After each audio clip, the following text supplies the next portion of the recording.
Mumbai Tug brought to you by Sunny's World. Pune's Pride Sunny's World, Life in Funshine. Resort weddings, events, restaurants, adventure wellness. Sunny's World, perfect destination for every occasion.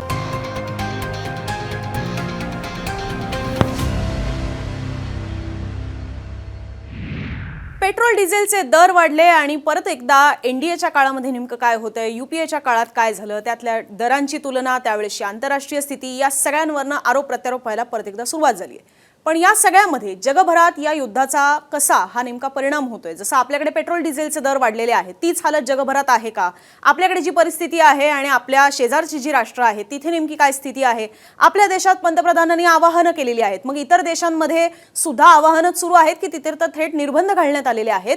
याच सगळ्या गोष्टी आजच्या व्हिडिओमधून समजून घेऊया. नमस्कार, मी अनुजा, तुम्ही पाहत आहात मुंबई तक. अमेरिका आणि इराण युद्धात इराण अमेरिकेच्या तुलनेत तसा कमकुवत आहे, पण तरी सुद्धा त्यांच्याकडे एक हुकमी एक्का होता, तो म्हणजे स्ट्रेट ऑफ हॉर्मुझ, जिथून खरं तर कच्च्या तेलाची 20% वाहतूक होते आणि ती गेल्या 2 महिन्यांपासून पूर्णतः बंद आहे. पण त्यातूनच जगभरात कच्च्या तेलाची कमतरता जाणवतेय. परिणामी कच्चं तेल हे अतिशय महाग झालेलं आहे. अर्थात हे सगळं 2 महिन्यांपासून सुरू होतं. म्हणूनच जगभरातल्या सुद्धा अनेक देशांमध्ये आधीच पेट्रोल डिझेलचे दर वाढवण्यात आलेले होते किंवा काही निर्बंध सुद्धा घालण्यात आलेले होते. आपल्याकडे मात्र निवडणुका होत्या आणि त्या आता संपलेल्या आहेत, म्हणून आता भारतामध्ये इंधन दरवाढीचा भडका उडणार आहे किंवा उडतोय असे आरोप सुरू झालेले आहेत. असो, पण भारताच्या तुलनेत कोणत्या देशात पेट्रोल डिझेलचे दर हे नेमके किती आहेत हे सुद्धा पाहणं महत्त्वाचं आहे. कारण की हे सुद्धा सांगितलं जातंय किंवा दावे केले जातात की भारतामध्ये तर बघा 3 रुपयांनीच पेट्रोल डिझेल वाढवलेलं आहे किंवा 3%नीच वाढवलेलं आहे. इतर देशांमध्ये तर गगनाला भिडतील असे दर आहेत. त्यामुळे भारतातली स्थिती आणि इतर देशांची स्थिती ही पेट्रोल डिझेलच्या किमतींबाबत नेमकी काय आहे ह्याबद्दल globalpetrolprice.com वर आम्ही माहिती काढलेली आहे, ज्याच्यानुसार सगळ्यात जास्त पेट्रोल डिझेलची दरवाढ झालेली आहे पाकिस्तानमध्ये. पेट्रोल 60%नी महागलेलं आहे तर डिझेल 50%नी. या खालोखाल इतरही काही देश पाहिले तर मलेशियामध्ये सुद्धा 58%नी पेट्रोलची दरवाढ आहे, UAE मध्ये 52%नी पेट्रोलची दरवाढ आहे, अमेरिकेत सुद्धा 46%नी पेट्रोलच्या किमती वाढल्यात तर डिझेलच्या किमती सुद्धा 48%नी वाढलेल्या आहेत. या खालोखाल कॅनडा असेल, साऊथ आफ्रिका असेल किंवा नेपाळ, श्रीलंका या सगळ्या राज्यांमध्ये सुद्धा 30%च्या वरच पेट्रोल डिझेलची दरवाढ पाहायला मिळते. किंवा डिझेलची दरवाढ ही तर काही ठिकाणी नेपाळमध्ये जसं 58%, साऊथ आफ्रिकेमध्ये तर 63%नी वाढलेला आहे. आपल्या शेजारचं आणखीन एक राष्ट्र म्हणजे चीन, ज्या ठिकाणी सुद्धा पेट्रोलची दरवाढ ही 25%नी झालेली आहे आणि डिझेलची 27%नी. या पलीकडे जाऊन ब्रिटनमधलं चित्र पाहिलं तर तिथेही पेट्रोलचे दर हे 19%नी वाढलेले आहेत आणि डिझेलचे 33%नी. ऑस्ट्रेलियामध्ये पेट्रोलचे दर 17%नी तर डिझेलचे 38%नी. त्या पलीकडे बांगलादेश, आणखीन एक आपल्या शेजारचं राष्ट्र, तिकडे सुद्धा 16%नी पेट्रोल महागलेलं आहे तर डिझेल 15%नी. इटलीमध्ये सुद्धा 16%, डिझेल 17%नी महाग. जपानमध्ये 9%नी पेट्रोल महागलंय आणि डिझेल तर 11%नी महागलेलं आहे. आणि त्याच्यानंतर लागतो आपल्या देशाचा नंबर. भारतामध्ये पेट्रोलची दरवाढ ही 3.2%नी झालेली आहे आणि डिझेलची दरवाढ ही 3.4%नी झालेली आहे. आता ह्या सगळ्यामधले हे जर आपण रेट पाहिले किंवा हे दरवाढ जर पाहिली ही टक्क्यांमध्ये समजून घेतलेली आहे, नेमकं चित्र समोर येत नाहीये. भारताबद्दल बोलायचं झालं तर जसं आपल्याला लगेच कळतंय की 3 रुपयांनी पेट्रोल महागलंय किंवा अमुक रुपयांनी डिझेल महागलेलं आहे. हेच जर रुपयाच्या कॉन्टेक्स्टने तुम्हाला एखादं उदाहरण द्यायचं झालं तर फ्रान्समध्ये तर रुपयाच्या कॉन्टेक्स्टने समजून घ्यायचं झालं तर 200च्या वर पेट्रोलच्या किमती वाढलेल्या आहेत. त्यामुळे हे समजून घ्या की भारतामध्ये आता 3 रुपयांनी महागलेला आहे. काही देशांमध्ये 150 ते 200च्या घरामध्ये सुद्धा, म्हणजे रुपयाच्या कॉन्टेक्स्ट मी तुम्हाला सांगते, तशा पद्धतीने पेट्रोलच्या किमती या वाढलेल्या आहेत. अर्थात याच्यामध्ये हाही फरक समजून घ्यायला हवा की भारतामध्ये आत्ता कुठेतरी इंधन दरवाढ व्हायला सुरुवात झालेली आहे आणि ती येत्या काळामध्ये वाढणार आहे, याबद्दल कोणालाच शंका नाहीये. या बाकीच्या देशांमध्ये मात्र ऑलरेडी दरवाढ करायला ही सुरुवात झालेलीच होती, म्हणून तिथे आपल्याला आत्ता एवढे मोठ्या प्रमाणात दर वाढलेले पाहायला मिळतात. येत्या काळामध्ये भारतामध्ये सुद्धा इंधन दरवाढ म्हणजे पेट्रोल डिझेलच्या किमती या वाढतच जाणार आहेत. आता या सगळ्यामध्ये एक मतप्रवाह असाही आहे मांडणारा की त्यांचं असं म्हणणं आहे की आपल्याकडे तर भारताच्या पंतप्रधानांनी केवळ आवाहनं केलेली आहेत, कुठलीही डायरेक्ट बंधनं तुमच्यावर टाकलेली नाहीयेत.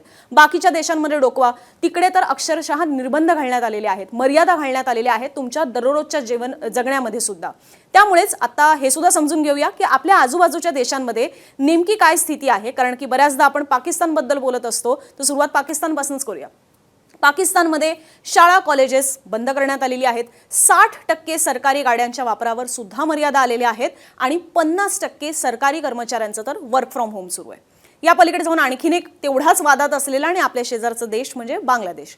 तिथे सुद्धा दुचाकींना रोजचं केवळ 2 लिटर पेट्रोल भरता येते. 4 चाकी वाहनांना सुद्धा रोजचं 10 लिटरच पेट्रोल दिलं जाते आणि अशाच पद्धतीने इतर जी वाहनं आहेत त्यांना सुद्धा किती दिवसाला पेट्रोल द्यायचं हे ठरवून ठेवण्यात आलेलं आहे. विद्यापीठं सुद्धा बंद झालेली आहेत किंवा बंद ठेवण्यात आलेली आहेत. पेट्रोल पंपांवर गोंधळ उडू नये म्हणून तिथे सैन्य सुद्धा तैनात करण्याची वेळ आलेली आहे. श्रीलंकेमध्ये जर पाहिलं तर तिथे वाहनांचा आठवड्याचा इंधन पुरवठा हा निश्चित करण्यात आलेला आहे. शाळांना तिथेही सुट्ट्या आहेत. अत्यावश्यक सेवेत नसलेल्यांना प्रवास कमी करण्याच्या सूचना देण्यात आलेल्या आहेत. थायलंडमध्ये तर लिफ्टच्या वापरावरच बंदी घालण्यात आलेली आहे. बिल्डिंग्समध्ये तुम्ही आता लिफ्ट्स वापरू शकत नाही आहात. एसीच्या वापरावर सुद्धा मर्यादा आहेत आणि त्यातलं इंटरेस्टिंग गोष्ट म्हणजे की तिथे असं सांगण्यात आलेलं आहे की सूट बूटवाले कपडे जरा टाळा. तिथे म्हणजे तुम्हाला जमतील तेवढे मोकळे ढाकळे कपडे घाला जेणेकरून गरम कमी होईल. तर हेच आवाहन करण्यासाठी तिथल्या काही ज्या बातम्या देणाऱ्या अँकर्स आहेत, निवेदिका आहेत ते किंवा निवेदक आहेत, त्यांनी सुद्धा ऑन एअर म्हणजे ते बातम्या देत असताना लाईव्ह स्ट्रीमिंग सुरू असताना त्यांचे हे जे ब्लेझर्स आहेत ते काढलेले होते आणि अशा पद्धतीने जे सरकारकडनं सांगितलं जातंय तेच माध्यमांकडनं सुद्धा सांगण्याचा हा प्रयत्न तिथेही झालेला होता. सरकारी कर्मचाऱ्यांना सुद्धा तिथे वर्क फ्रॉम होम देण्यात आलेलं आहे. फिलिपाईन्सबद्दल बोलायचं झालं तर तिथे एसीचं तापमान तुम्ही 24च्या खाली ठेवू शकत नाही. आता आपल्याला इतकं गरम होतंय की आपण एसी लावल्यानंतर 16, 18 किंवा 20, 21 पर्यंतच तापमान ठेवतोय. त्याचं टेम्परेचर तसंच सेट करतोय जेणेकरून लवकर ती रूम थंड व्हावी. पण फिलिपाईन्समध्ये हा ऑप्शन नाहीये. तिथे तुम्हाला 24हून खाली टेम्परेचर ठेवता येणार नाही. 24 किंवा 24हून जास्त तुम्हाला एसीचं टेम्परेचर हे सेट करता येते. लंच ब्रेक्समध्ये सुद्धा तिथे तुम्हाला लाईट आणि कॉम्प्युटर्स हे बंद ठेवण्याचे आदेश देण्यात आलेले आहेत. व्हिएतनाममध्ये सुद्धा जवळच्या अंतरासाठी सायकलनं जाण्याचं आवाहन करण्यात आलेलं आहे. जर तुम्ही जवळच्या अंतरासाठी बाईक्स किंवा गाड्या चालवत असाल तर तुमच्यावर कायदेशीर कारवाईची शक्यता आहे. या पलीकडे जाऊन हे जशी आपल्या शेजारची देश होते त्या पलीकडे जाऊन इतरही देशांबद्दल बोलायचं झालं तर यूकेमध्ये सुद्धा वर्क फ्रॉम होम वाढवण्याचं आवाहन करण्यात आलेलं आहे. सार्वजनिक वाहनांमधूनच प्रवास करा असं प्रोत्साहन दिलं जाते सरकारकडनं आणि प्रायव्हेट जेट्सवर, खाजगी जेट्सवर सुद्धा तिथे बंदी घालण्यात आलेली आहे. युरोपियन देशांबद्दल बोलायचं झालं तर तिथे सुद्धा एसी आणि लिफ्टच्या वापरावर मर्यादा आणण्यात आलेल्या आहेत. खरं तर जगातील सर्वात मोठी तेल कंपनी सौदी अरेमकोने सुद्धा अलर्ट केलेला आहे की जगभरात तेलाच्या पुरवठ्याचं संकट इतक्या लवकर काही संपणार नाही. त्यामुळे जसं आपल्याला भारतामध्ये पेट्रोल डिझेलचे दर वाढलेले पाहायला मिळत आहेत, सरकार आवाहन करताना पाहायला मिळत आहेत, त्याच पद्धतीने मी आता सगळी जी उदाहरणं दिली जगभरात हीच सगळी स्थिती आहे की इंधन दरवाढ होते आणि वेगवेगळ्या ठिकाणी वेगवेगळ्या पद्धतीच्या निर्बंध किंवा मर्यादा घालून देण्यात आलेल्या आहेत. आणि याचं सगळ्यात मोठं कारण आहे ते म्हणजे स्ट्रेट ऑफ हॉर्मुझ. कारण स्ट्रेट ऑफ हॉर्मुझमध्ये ज्या पद्धतीने वाहतूक ही पूर्णपणे बंद झालेली आहे कच्च्या तेलाची त्याचाच हा सगळा परिणाम आहे आणि सगळ्यांचंच लक्ष लागून राहिलेलं आहे की हा स्ट्रेट ऑफ हॉर्मुझ नेमका उघडणार कधी. पण तो आत्ता जरी उघडला तरी सुद्धा हा सगळा तेलाचा पुरवठा मार्गी यायला 2027 उजाडेल इतका मोठ्या प्रमाणात मध्ये हा सगळा खंड पडलेला आहे आणि म्हणूनच या सगळ्या गोष्टींना राजकारणाच्या पलीकडे जाऊन गांभीर्यानं घेण्याची गरज आहे. अमेरिका आणि इराण युद्धामुळे 100 कोटी बॅरेल कच्च्या तेलाचा सप्लायच होऊ शकलेला नाहीये, पुरवठाच होऊ शकलेला नाहीये आणि हाच सगळा पुरवठा मार्गी यायला अनेक वर्ष जातील.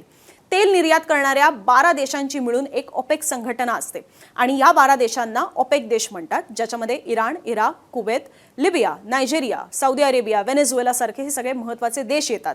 हेच सगळ्या बहुतांश देशांमध्ये आत्ताच्या घडीला ज्या ठिकाणी तेल साठे होते ते प्रभावित झालेले आहेत, तिथे हल्ले झालेले आहेत, तेल उत्पादनामध्ये मोठ्या प्रमाणात फटका बसलेला आहे किंवा कच्च्या तेलाच्या उत्पादनामध्ये ह्या सगळ्याचा फटका बसलेला असल्यामुळे तेलाचा पुरवठा जो आहे तो आटत चाललेला आहे, थांबलेला आहे आणि परिणामी गेल्या 20 वर्षातील सर्वात कमी तेलाचं उत्पादन ह्या सगळ्या ओपेक देशांमधनं सध्या तरी होत आहे. तेलाची किंमत आत्ताच्या घडीला जर आपण पाहिलं तर ती $1 जरी वाढली तरी सुद्धा भारताचं वार्षिक इम्पोर्ट बिल हे 18,000 कोटींनी वाढतंय, ज्याचा थेट ताण हा आपल्या परकीय चलन साठ्यावर येतो आणि म्हणून ते कमीत कमी वापरण्याचे किंवा त्याची बचत करण्याचं आवाहन हे करण्यात येते. मूळ प्रश्न की स्ट्रेट ऑफ हॉर्मुझ कधी उघडणार आणि त्याचा कसा परिणाम जाणवणार. असं नाहीये की उद्या लगेच स्ट्रेट ऑफ हॉर्मुझ उघडलं तर सगळं सुरळीत होणार आहे, असं नाहीये. या भ्रमातच राहू नका. न्यूयॉर्क टाइम्स आणि अल जझीराच्या रिपोर्टनुसार स्ट्रेट ऑफ हॉर्मुझ पुढच्या 2 महिन्यात जरी उघडलं तरी सुद्धा हा सगळा तेल पुरवठा सुरळीत व्हायला 8 ते 10 महिने लागतील.